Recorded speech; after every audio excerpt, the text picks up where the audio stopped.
কক্সবাজারের সরকারি উচ্চ বিদ্যালয় এটা এক সময় মাদ্রাসা ছিল।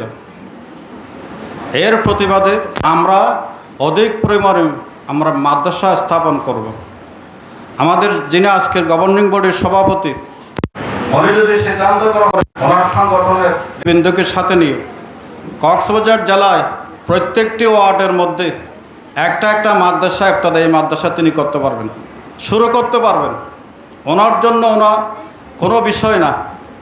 আমি আজকে তাকে দাবি জানাচ্ছি, অনুরোধ করছি, আপনি এই মহান সিদ্ধান্ত গ্রহণ করেন।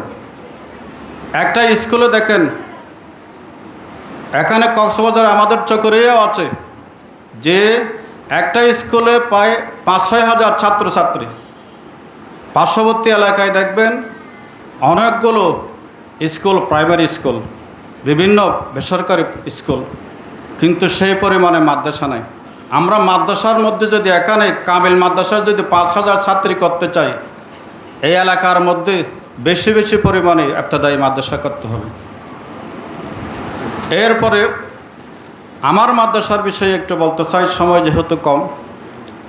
আলির জাহাল ইসলামিয়া বালিকা দাখিল মাদ্রাসা থেকে যেই ছাত্রী দাখিল পাস করে, আমি সব সময় বলে থাকি যে ইসলামিয়া মাদ্রাসায় তোমরা যাবে, একেবারে নির্লজ্জের মতো আমি বলে থাকি।